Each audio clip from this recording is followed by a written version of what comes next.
1절부터 보면 누구라도 부러워할 정도의 승리입니다. 1절인데요. 그 후에 다윗이 블레셋 사람들을 쳐서 항복을 받았고 블레셋 사람들의 손에서 메대감마를 빼앗았다. 메대감마라는 것은 우리가 생각하는 어떤 하나의 성읍이 아니고 블레셋에 속한 여러 성읍들을 말하는 겁니다. 그러니까 우리가 생각하는 것보다 더 크고 더 지속적인 승리가 다윗에게 있었던 거죠. 다윗은 그렇게 블레셋 사람들과의 전쟁에서 승리했습니다. 이렇게 처음에 블레셋이 나오고 2절을 보면 블레셋 외에 또 다른 나라들이 이제 줄지어서 나옵니다. 다윗이 모압을 쳐서 이겼다 이렇게 나오죠. 2절에 다윗이 또 모압을 쳐서 그들로 땅에 엎드리게 하고 줄로 재어 그 2줄 길이의 사람은 죽이고 1줄 길이의 사람은 살리는데 모압 사람들이 다윗의 종들이 되어 조공을 들었다. 여기 모압을 이긴 후에 했던 행동을 좀 우리가 주목을 해서 보려고 하는데 좀 이상한 행동을 하죠. 사람 키를 줄로 재보고 나서 2줄 길이의 사람은 죽이고 1줄 길이의 사람만 살렸다 이렇게 되어 있는데 왜 이렇게 한 거냐면 더 이상 전쟁을 하지 않으려고 한 겁니다. 다윗이 2줄 길이의 사람이라고 하는 건 몇 센티미터를 가리키는 말이 아니고 일종의 대명사입니다. 그래서 2줄 길이의 사람이라는 말은 이게 키가 몇 미터냐 이게 아니고 전쟁에 참여할 수 있는 사람을 가리키는 말입니다. 2줄 길이의 사람. 반대로 전쟁에 참여하지 못하는 사람은 1줄 길이의 사람이라고 표현을 하는 그 표현법인데, 근데 다윗이 2줄 길이의 사람은 죽이고 1줄 길이의 사람은 살렸다는 말은 모압이 다시는 전쟁을 할 수 없도록 모압의 싹을 자르겠다는 겁니다. 그래서 이제 이 부분이 아주 중요한 건데요. 우리가 이 구절을 통해서 다윗 속에 있는 의도를 볼 수 있는 거죠. 다윗은 전쟁을 안 하고 싶었던 거예요. 물론 전쟁을 지금 했고 하고 있고 전쟁에서 승리했고 사람을 막 죽인 게 맞는데 전쟁이라는 게 내가 죽이지 않으면 내가 죽는 게 전쟁이죠. 그래서 전쟁을 원하지 않으면서도 전쟁을 해야만 되는 경우가 있는 건데 다윗은 전쟁에서 승리했지만 더 이상 싸우고 싶지 않았던 것 같습니다. 그래서 극단적인 방법을 쓰는 거죠. 자, 오늘 본문 전체를 보면 다윗이 승리했다는 게 나오거든요. 근데 우리는 여기서 조금 미묘한 것을 함께 묵상하려고 그래요. 다윗의 심리를 보려고 하는데, 그래서 그 2절에서 나온 2줄 길이의 사람은 죽이고 1줄 길이의 사람만 살린 그런 모습들이 3절에도 비슷하게 나옵니다. 다윗은 블레셋과 모압에 이어서 소바의 왕 하닷에셀과의 전쟁에서도 승리합니다. 그러니까 전쟁이 어쨌든 있었다는 거죠. 근데 그 이후에도 다윗은 좀 이상한 행동을 해요. 3절을 보시면 르홉의 아들 소바 왕 하닷에셀이 자기 권세를 회복하려고 유브라데 강으로 갈 때 다윗이 그를 쳐서 그에게서 마병 1700명과 보병 2만 명을 사로잡았고 병거 100대의 말만 남기고 다윗이 그 외의 병거의 말은 다 발에 힘줄을 끊었다. 그러니까 다윗이 하여튼 의도가 분명한 행동을 이제 계속하는 거죠. 의도가 분명한 행동. 다윗이 하닷에셀에게 이겼을 때 군인 7,000명과 보병 2만 명을 사로잡고 말들은 다리를 못 쓰게 만들어버리죠. 이게 2절에 나오는 것과 거의 비슷한 어쨌든 같은 의도의 행동입니다. 어떤 식으로든지 전쟁을 막아보겠다는 의도가 담겨 있다고 우리는 볼 수 있죠. 근데 재밌는 건 이겁니다. 다윗은 전쟁을 할 때마다 전쟁을 안 하고 싶다는 표시를 나름대로 이게 잘한 건지 못한 건지는 사실은 모르겠지만 어쨌든 합니다. 근데 상대방들이 다윗의 의도를 알아채고 그러면 네가 평화를 원하니까 우리 평화하자 이렇게 했는가? 전혀 아니라는 거예요. 상대방들은 오히려 다윗이 그런 행동을 할 때마다 더 마음에 안 들었던 것 같아요. 그래서 이제 오히려 주변 나라들까지도 다윗의 이스라엘에게 대항하겠다고 나서죠. 5절을 보시면 다메섹의 아람 사람들이 소바왕 하닷에셀을 도우러 온지라. 이 소바왕 하닷에셀은 방금 전에 다윗이 쳐서 이렇게 이상한 짓을 했던 그 나라입니다. 다윗이 아람 사람 2만 2천 명을 죽였고 다윗이 6절 다메섹 아람의 수비대를 두매 아람 사람이 다윗의 종이 되어 조공을 바쳤다 이렇게 되어 있죠. 당장 오늘 본문에 나오는 나라들만 해도 블레셋, 모압, 소바, 다메섹, 아람 이렇게 한두 나라가 아닙니다. 다윗의 마음속에 있었던 거는 우리가 추측할 때 전쟁 안 하고 싶어. 그래서 그것 때문에 막 여러 가지 이상한 행동을 했는데 결국에 그 모든 것들이 그러면 전쟁을 안 하는 결과를 가져왔는가? 절대 아니라는 거죠. 절대 아닙니다. 다윗이 힘을 가지게 되자 너무나 많은 다양한 나라와 다양한 민족들을 또 상대해야만 되는 거죠. 그렇게 전쟁에서 이기면 서로 돕는다는 명분으로 또 다른 나라가 참전하고, 그러면서 전쟁이 점점 거대해집니다. 다윗이 좋은 의도를 가지고 했던 일이 결과적으로는 나쁜 결과를 가져온 셈입니다. 물론 오늘 본문에선 여호와께서 이기게 하셨다라는 언급이 있지만, 아니 전쟁을 안 하는 게 더 좋은 거죠, 사실. 그러니까 우리는 어떤 한 사람이 가지는 좋은 의도를 아주 높여줘요. 의도 자체에 가치를 둡니다. 우리는 어떤 때는 의도, 목적이 마치 전부인 것처럼 생각하기도 해요. 그래서 나쁜 결과를 가져와도, 야, 너 좋은 의도로 했잖아, 네 마음은 뭐 하나님이 아시겠지, 예를 들면 뭐 이런 식이죠. 오늘 본문을 잘 보면 다윗은 지금 전쟁을 막았는데 사실 다윗의 마음속에는 선한 의도가 있었던 걸로 보입니다. 그렇게 보여요. 분명히 다윗이 전쟁을 하기 싫었다, 그래서 말을 다 힘줄을 끊어버렸다, 전쟁에 참여할 수 있는 남자들은 다 죽였고 전쟁에 할 수 없는 사람들만 남겨뒀다. 이게 뭐 잘한 건지 못한 건지 모르겠지만 어쨌든 그렇게 합니다. 이런 행위들은 최소한 다윗 속에 있는 좋은 의도를 보여주죠. 이제는 전쟁을 끝내고 싶어 하는 겁니다. 근데 중요한 건 이겁니다.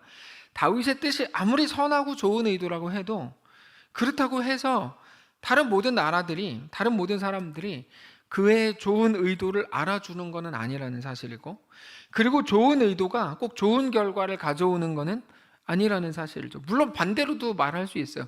좋은 결과를 가져온 건 그럼 다 좋은 일이냐? 그것도 아니에요. 의도도 좋아야 하고 결과도 좋아야 하죠. 근데 뭐가 좋은 일이냐 이런 걸 말하는 게 아니라 딱 하나입니다. 좋은 의도가 또 꼭 좋은 결과를 가져오는 건 아니다, 이 얘기를 하는 겁니다. 오늘 본문에서 다윗이 좋은 의도로 행한 일 때문에 더 많은 주변의 나라들을 자극하는 꼴이 됐고, 그래서 전쟁이 더 커진 것도 사실입니다. 그게 바로 인간의 연약함입니다. 뭐냐면 이게 우리 딜레마거든요. 우리는 좋은 의도만 가지면 된다고 생각하는 경향이 있어요. 이게 아주 큰 함정인데요. 그래서 우리 마음속에 오름이라는 게 딱 서면 그때부터는 수단과 방법을 가리지 않고 직진을 하는 거죠. 이게 못된 겁니다. 우리나라 정치가 지금까지도 이렇게까지 후진적인 이유가 바로 여기 있습니다. 우리나라 경제는 막 올라가는데 정치는 되게 후지거든요. 그 이유가 여기 있는데, 여당이든 야당이든 자기가 옳다고 생각하면 일단 밀어붙이는 건데 바보 같은 짓들을 줘. 늘 말씀을 드리지만 그게 진짜 옳은 건지 아닌지에 대해서는 판단할 수가 없습니다. 옳고 그름을 판단할 수 있다고요? 못 그럽니다. 우리는 내가 옳다고 믿은 그 일이 옳지 않은 일이었다는 게 드러날 때가 너무너무 많거든요. 근데도 옳음을 주장하고 내 옳음대로 행하겠다? 이게 얼마나 바보 같은 일이에요. 어떤 사람이 옳은 사람인 줄 알고 계속 그 사람 편을 들어줬는데 나중에 시간이 지나서 보니까 내가 틀렸다고 오히려 공격했던 그 사람이 옳은 사람이었고, 내가 옳다고 좋아해 주었던 사람이 틀린 사람이었다는 게 드러날 때도 우린 굉장히 많죠. 그럼에도 우리는 그 순간의 믿음, 이게 옳은 것 같아 라고 하는 그 믿음으로 행하는 건데, 그 믿음이 잘못된 믿음일 때가 너무 많다는 거죠. 우리가 믿음이라는 걸 자주 생각하는데 늘 말씀을 드리지만 믿음은 분명한 대상이 있어야 되는 겁니다. 믿음은 대상을 두고 하는 거지 막연한 게 아니거든요. 내 생각에 옳은 것 같아라는 믿음도 사실은 옳은 믿음이라고 보기가 어려워요. 믿음은 막연한 어떤 상황이 아닙니다. 그런데 지금 시대의 많은 사람들은 믿음에 대해서 심각한 오해를 하고 있어요. 대표적인 오해가 상황의 변화에 대한 믿음이죠. 내가 이렇게 하면 이렇게 될 거야, 이렇게 될 거를 믿어, 내가 기도 열심히 하면 하나님이 이렇게 하실 거를 믿어. 여러분, 그게 하나님이 하신다고 표현했지만 하나님이 해주시는 상황을 내가 맞이하게 된다는 상황의 변화에 대한 믿음인데 굉장히 안 좋은 거, 바보 같은 겁니다. 믿으면 된다, 믿으면 이루어진다, 맞는 말일 수도 있죠. 근데 신앙적으로 보면 엄밀히 말하면 틀린 말입니다. 우리에게 요구하시는 믿음이라는 게 어떤 상황의 변화에 대한 믿음이 아니기 때문입니다. 믿는 대로 된다, 믿기만 하면 된다라는 말이 예수님에게서 나온 말인데, 이거 우리가 분석해야 되는데요. 예수님께서 그런 말씀을 하신 거는 정확하게 말해서 너가 상황의 변화를 믿으면 너의 믿음대로 상황이 바뀔 거야 라는 의미가 아닙니다. 그 말이 아니고 너가 믿는 하나님이 완전하시다는 것을 믿어야 된다는 말이거든요. 그리고 우리는 하나님이 완전하시다는 말을 제대로 이해해야 되는데, 자, 하나님은 완전하신데요, 그 하나님이 우리를 완전한 길로 완전한 방식으로 이끌어 가십니다. 그리고 우리 앞에 놓여진 우리 모든 상황과 모든 현실이 하나님의 이끄심입니다. 여러분 믿으세요? 우리는 결국 그거를 믿어야 되는 거예요. 우리가 믿는다고 할 때 내 앞에 있는 모든 상황은 하나님의 이끄십니다. 하나님은 완전하시다. 그러므로 내 앞에 있는 모든 하나님이 이끄시는 이끌림은 완전하다를 믿는 거죠. 완전하신 하나님의 계획과 섭리와 이끄심 속에 내가 있다는 사실을 믿는 겁니다. 근데 우리는 하나님을 믿는다고 하면서도 하나님이 이끄시는 모든 길과 모든 형편에 대해서 믿지 않기로 할 때가 너무 많은 거예요. 그러니까 늘 불만인 거죠. 늘 불만이. 하나님께 나아가서는 하나님 잘못하셨습니다, 이렇게 하십시오, 10시간 내내 그 기도만 하는 거죠. 오히려 내가 원했던 게 나에게 더 선한 거라고 믿는 게 분명해요. 물론 심정적으로는 이해가 됩니다. 그러나 그 어느 때라도 우리는 우리의 상황과 우리 계획이 아니라 우리의 모든 길을 주관하시는 하나님을 믿어야 됩니다. 그게 믿음이죠. 믿음은 대상이 있는데 그 대상은 하나님이라고요. 둘째 아들을 집을 나갔습니다. 그렇게 방탕하게 살다가 모든 것을 잃었고 결국에 돼지 주염 열매조차 주는 사람이 없어서 굶어 죽게 됐죠. 그러면 이렇게 질문하는 거예요. 아니, 그 아이가 집을 나간 거 하나님이 다 완전하시다며, 이렇게 질문하는 거죠. 누군가가, 어리석은 누군가가. 하나님이 이끄심이 다 완전하시다며, 하나님이 이끄신 거라며, 그럼 그 아이가 집을 나간 거, 방탕하게 산 거, 그 후에 가난하게 굶어 죽게 된 것도 하나님의 이끄심이고 하나님의 뜻입니까? 이렇게 질문할 수가 있어요. 어리석은 사람들 중심으로. 그래도 우리는 대답해야 돼요. 거기에 대고, 아이 멍청아, 너랑은 대화 안 해. 그러면 안 되죠. 대화는 해야 돼요. 그 하나하나가 진짜 하나님의 뜻일까요? 그럼 바보 같은 질문에 대해서도 우리 대답을 합시다. 이 아이는 결국에 어떻게 됩니까? 비로소 아버지의 집을 떠올리게 되고 아버지의 집으로 돌아가게 되죠. 우리 이야기 다 알잖아요. 그러면 처음부터 집을 안 나가게 했어야 되는 거 아닙니까? 라고 더 바보 같은 질문을 할 수 있어요. 그 사람은 원래 그래요. 그런 질문을 원래 합니다. 그거 어떻게 할 수 없죠. 그랬다면은 처음부터 집을 나가도록 허락을 안 했겠죠. 그 아이가 처음부터 집을 나가지 않았다면 그 아이는 기껏해서 뭐가 됐을까요? 형처럼 됐겠죠. 여기에 이제 아주 중요한 게 나오는 거예요. 그 형은 어떻죠? 평생을 아버지와 함께 살았지만 자기가 가진 게 뭔지, 자기의 존재가 무엇인지에 대해서 전혀 알지 못했습니다. 그 말은 아버지의 마음을 몰랐고 아버지가 누군지, 자기는 누구인지에 대해서도 완전히 오해하고 있었죠. 자, 둘째 아이가 집을 나간 거, 방탕하게 산 거, 굶어 죽게 된 거, 이게 어떻게 잘한 거겠어요? 근데 그게 아버지의 아들로서 아버지의 아들이 되지 못하게 만드는 일이었나요? 여러분, 우리가 잘 생각해 보셔야 되는 게 이건데요. 둘째 아들은 형과 완전히 달랐죠. 아버지가 누구인지에 대한 생각이 이제 달라졌죠. 아버지는 자기가 돌아올 때까지 기다려준 분입니다. 그러면서 자기를 또 안아주고 품어준 분이죠. 첫째는 아버지가 동생을 받아준 거에 대해서 분노하고 자기 재산 다 뺏겼다 그러고 억울하다고 말하고 있는데, 둘째, 돌아온 둘째라는 표현이 중요해요. 둘째가 중요한 게 아니고 돌아온 둘째. 돌아온 둘째라는 건 집 나갔던 둘째라는 의미거든요. 돌아온 둘째는 아버지가 어떤 분인지, 자기는 어떤 존재인지에 대해서 형과는 완전히 다른 인식을 가지게 됐을 거라는 걸 우리가 충분히 예상할 수 있습니다. 그래서 집을 나가서 살아본 후에 돌아온 것이 둘째에게 더 유익한 거죠. 자, 그러면 하나하나가 다 하나님의 뜻이었냐라고 물을 수 있는데요. 우리가 아는 하나님의 뜻은 뭡니까? 로마서 8장 32절이죠. 모든 게 합력하여 선을 이루어내시는 것이죠. 그게 하나님의 뜻이에요. 우리가 하나님의 뜻이라고 할 때 하나님이 계획을 가지고 막 일부러 그렇게 하신 것이라고 생각하는 경향이 있는데, 그렇게 하신 거는 인간의 자유의지로 한 거고 하나님의 뜻은 언제나 분명합니다. 우리가 행하는 모든 못남을 통해서도 우리를 결국 하나님의 완전한 백성으로 완성하시는 거죠. 우리를 끝내 얻으시는 거고 우리와 함께 영원히 거하시는 겁니다. 둘째가 집 나간 게 어떻게 자랑입니까? 다만 그때 거기에서조차 그 아이를 버리지 않는 거죠. 이렇게 묻는 게 그래서 바본 거야. 집 나가는 게 하나님의 뜻입니까? 이렇게 묻는 게 그래서 바본 거죠. 하나님의 뜻은 뭐라고요? 집 나간 그 자리에서조차 하나님의 완성된 아들로 받아주시는 게 하나님의 뜻이라니까요. 그러니까 이게 좀 다른 차원의 말을 하는 거예요. 다른 차원의 말을.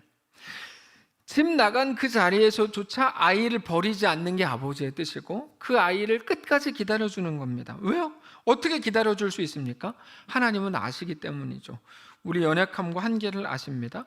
세상의 악함을 아시죠. 그래서 아이가 집을 나간 순간부터 뭐를 알아요? 얘는 돌아올 건 알아요. 아버지 하나님은 완전하시거든요. 그때부터는 그래서 시간 문제인 거예요. 세상은 악하고 아이에겐 한계가 있어요. 돌아오는 거예요. 그래서 기다립니다. 한없이 돌아올 때까지 기다리죠. 그게 하나님의 뜻입니다. 뭐가 하나님의 뜻이에요? 그 기다림이죠. 돌아올 거를 아는 기다림. 우리가 믿는 건 뭡니까? 우리는 바로 그 하나님을 믿는 거예요.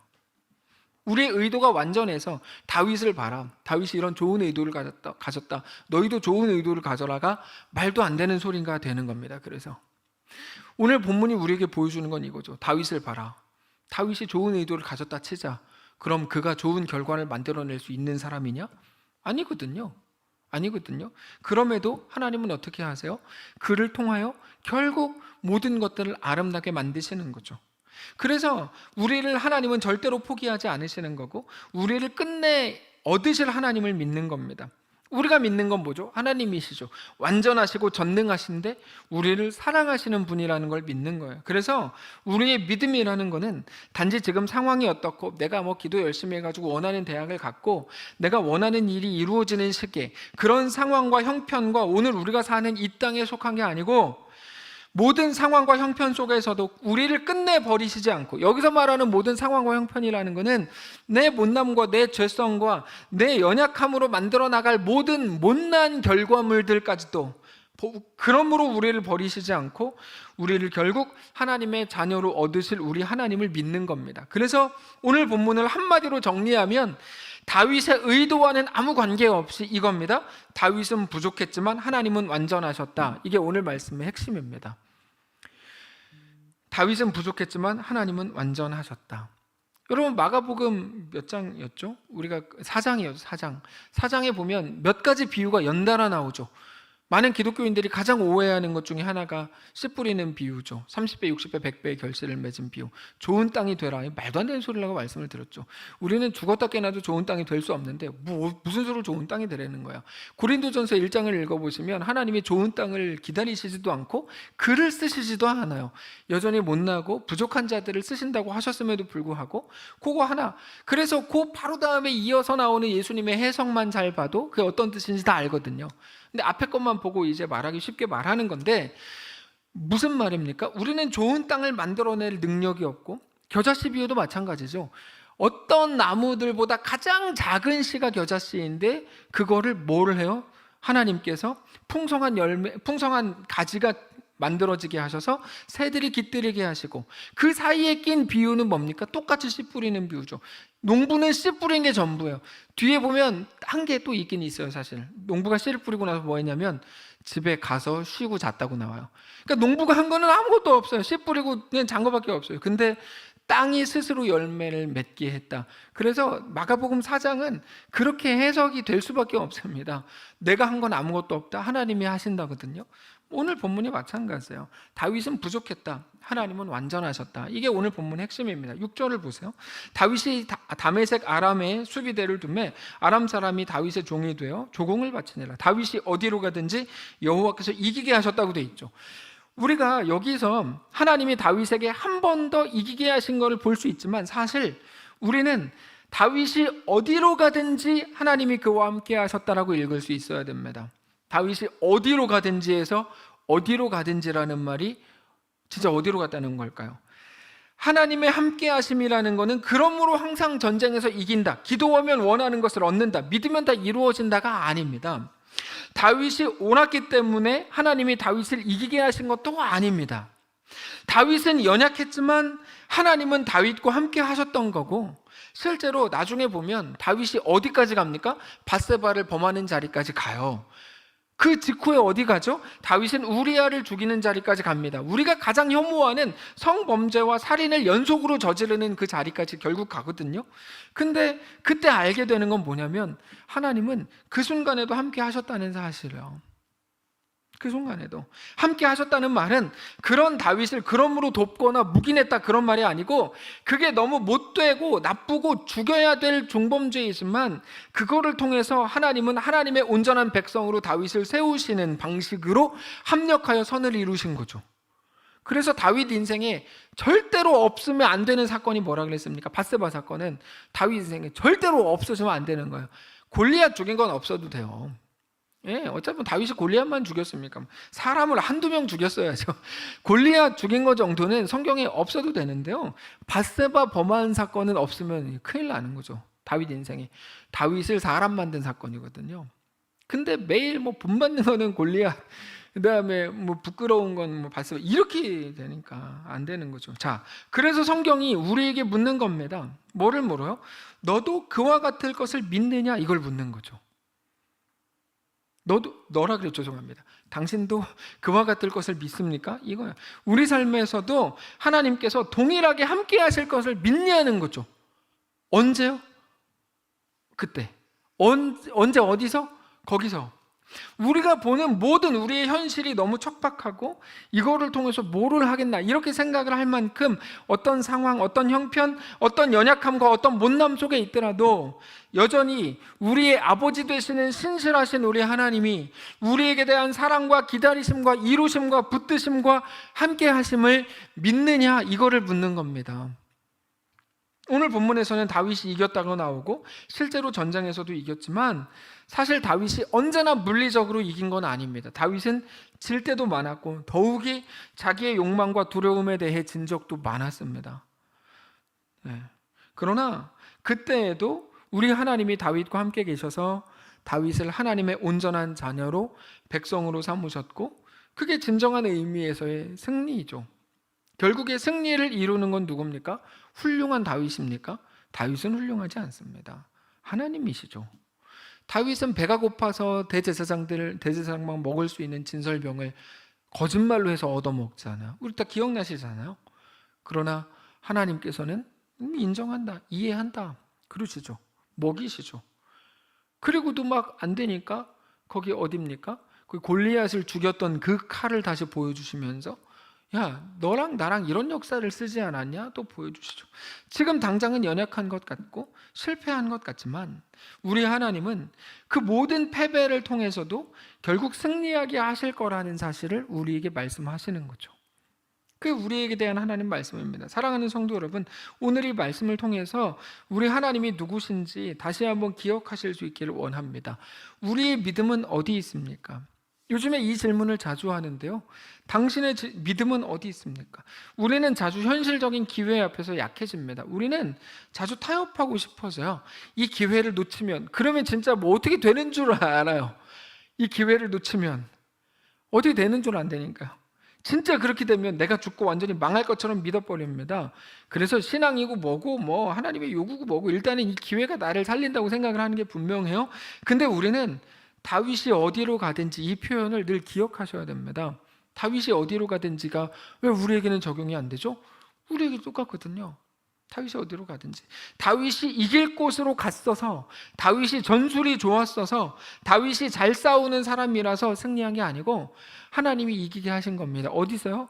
그 못난 자리에서조차. 그 최고봉은 밧세바를 범한 그 자리라니까요. 하나님은 오늘 우리의 모든 현실, 아니 우리의 모든 실패 앞에서도 똑같이 행하실 것을 믿으시길 바랍니다. 우리는 패배할 것이지만 하나님은 그거를 통해서 우리에게 영원한 승리를 주실 겁니다. 우리는 둘째 아들 같아서 집을 나가고 방탕하게 살고 돼지 주엽 열매조차 주는 사람이 없어서 그렇게 얻게 되는 모든 수모와 패배 속에서도 우리 하나님은 우리와 함께 하실 겁니다. 우리를 승리하게 하시고 우리를 가장 영광스럽고 존귀한 길로 이끄실 겁니다. 그래서 우리가 할 거는 딱 하나예요. 뭡니까? 두 글자로 충성밖에 없죠. 그것밖에 없는 거예요. 우리가 할 일은 그냥 충성이 전부인 겁니다. 오늘 우리에게 그 믿음이 있어야 되는 것이죠. 그때 하나님이 주시는 놀라운 평안이 우리에게 있는 겁니다. 결국에 우리의 평안은 하나님 나라가 이루어질 때 우리에게 비로소 얻게 되는 것입니다. 하나님 나라는 뭡니까? 하나님의 통치권이죠. 다 아시잖아요. 우리가 주기도문에서 늘 고백하는 것처럼 하나님의 뜻이 하늘에서 이루어지는 것처럼 이 땅, 우리가 사는 이 모든 삶에서도 이루어지기를 원하는 거죠. 근데 하나님의 뜻이 이루어진다는 말은 무슨 말입니까? 하나님의 뜻대로 내가 서울대를 갔어. 이 웃기는 해석이, 말도 안 되는 소리들을 그렇게 많이 해댔다니까요, 사람들이.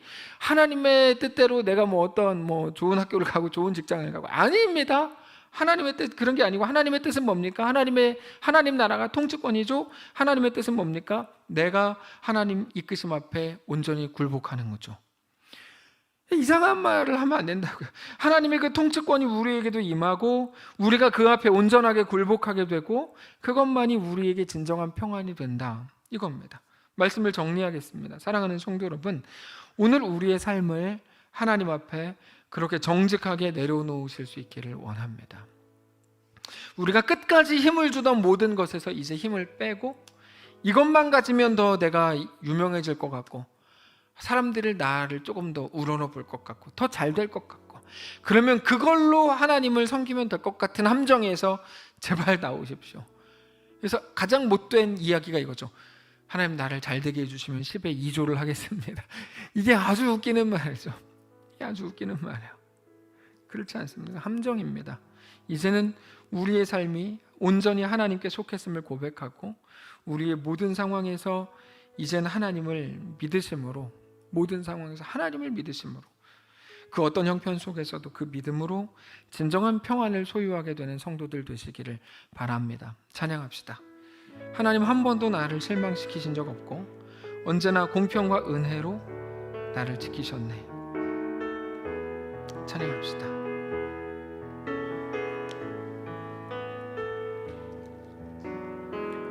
하나님 한 번도 나를 실망시킨 적 없으시고 언제나 공평과 은혜로 나를 지키셨네. 오신실하신 주, 오신실하신 주,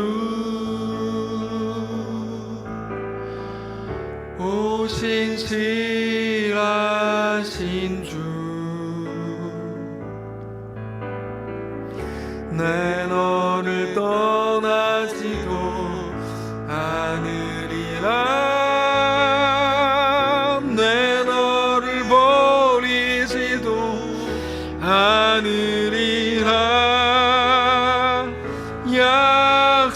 약속하셨던 주님, 그 약속을 지키사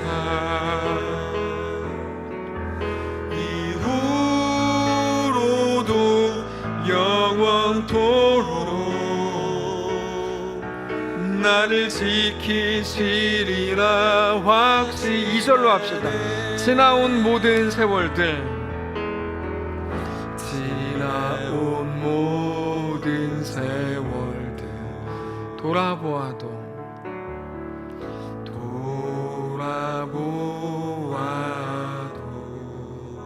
그 어느 것 하나 주의 손길, 그 어느 것 하나 주의 손길 안 미친 것 전혀 없네. 오신실하신 주, 오신실하신 주,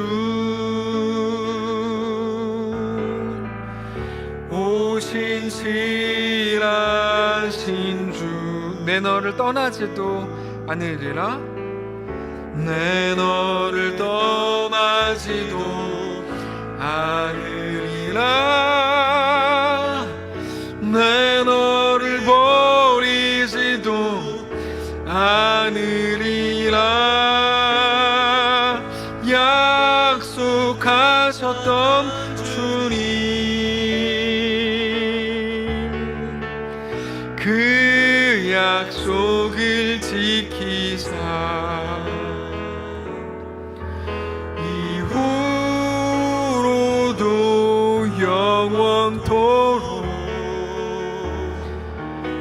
나를 지키시리라. 우리 눈 감고 고백합시다. 오 신실하신 주, 신실하신 주, 오 신실하신 주, 오 신실하신 주, 내 너를 떠나지도 않으리라. 내 너를 떠나지도 않으리라.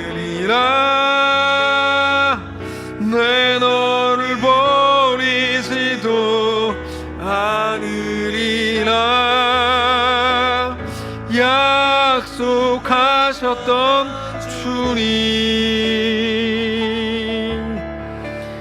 그 약속을 지키사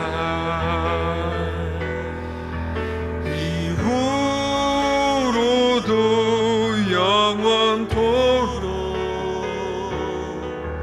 나를 지키시리라 확신하네.